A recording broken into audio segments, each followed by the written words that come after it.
Hello friends, welcome back.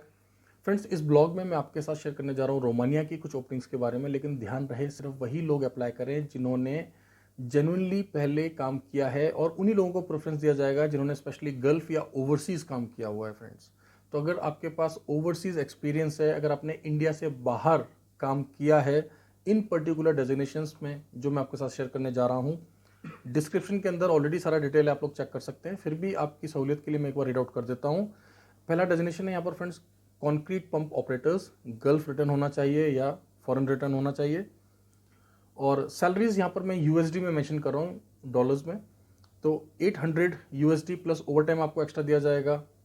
Now next is loader operators. यहाँ पर भी जीसीसी वैलिड लाइसेंस होना चाहिए आपके पास। लोडर ऑपरेटर के लिए जीसीसी का वैलिड लाइसेंस भी होना चाहिए, या किसी और कंट्री में आपने काम किया हो तो उसका लाइसेंस होना चाहिए, जेन्युइन प्रूफ होना चाहिए। यहाँ पर जो सैलरीज हैं वो है 800 यूएसडी, और ओवर टाइम भी आपको अलग से दिया जाएगा। Now the third designation is hydraulic mechanics.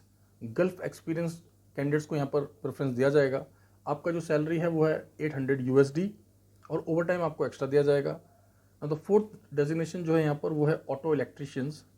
यहाँ पर भी गल्फ एक्सपीरियंस कैंडिडेट्स को ही प्रेफरेंस दिया जाएगा, और यहाँ पर जो सैलरी है वो है $800 प्लस ओवर टाइम आपको अलग से दिया जाएगा। फ्रेंड्स, एज लिमिट है यहाँ पर 25 to 48 ईयर्स। आपको एक चीज़ पता ही होगा कि यूरोप में ईसीआर का कोई कॉन्सेप्ट नहीं है। अगर आपका पासपोर्ट ईसीआर है या ईसीएनआर है, कोई फ़र्क नहीं पड़ता, आप लोग अप्लाई कर सकते हैं। IELTS, आईएल्स या फिर इंग्लिश का किसी और प्रकार का कोई भी टेस्ट नहीं देना होता है। बस आपको बेसिक इंग्लिश आनी चाहिए, जिससे कि आपके साथ वो लोग बात कर सकें, क्योंकि नेचुरली अधिकतर लोग वहाँ पर हिंदी नहीं बोलते होंगे। तो आपको इतना इंग्लिश आता हो कि आप बेसिकली बात कर लें, आप समझ जाएं कि उसकी प्रॉब्लम क्या है, वो आपको क्या ऑर्डर दे रहे हैं।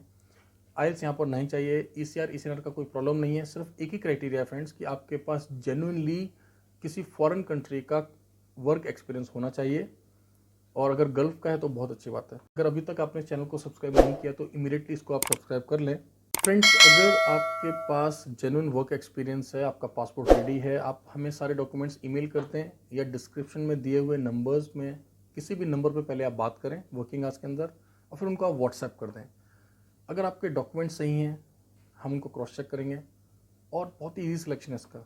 बस आपने क्राइटेरिया फुलफिल करना है, जेन्युइन वर्क एक्सपीरियंस होना चाहिए, और जो भी आप डॉक्यूमेंट्स दें वो सारे जेन्युइन होने चाहिए, और सारे डॉक्यूमेंट्स आप हमारे को टाइम पर भेज दें।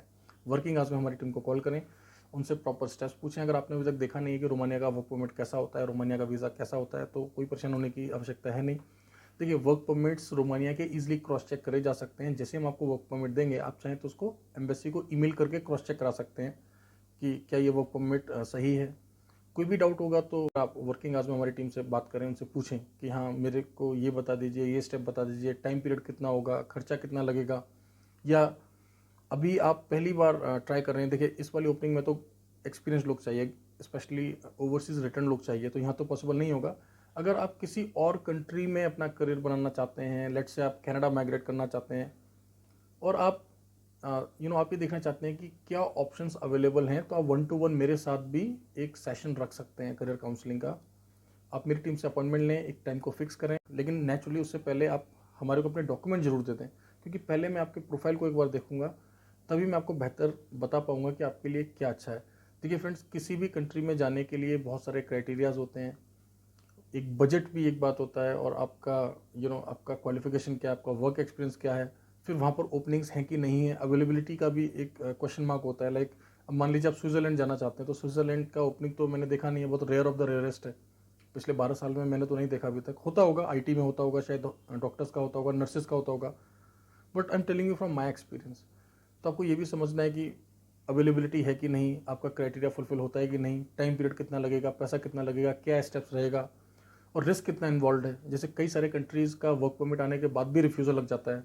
फॉर एग्जांपल, माल्टा का रिफ्यूज़ल रेट काफ़ी कम है, लेकिन दूसरी तरफ पोलैंड का रिफ्यूज़ल रेट काफ़ी हाई है। तो मैं कोशिश करूँगा कि आपको जितना ज़्यादा से ज़्यादा legitimate, genuine, up to date information हो सके दिया जाए। सो फ्रेंड्स, इस तरीके से आप हमारे साथ बने रहें। Thank you very much, all the best.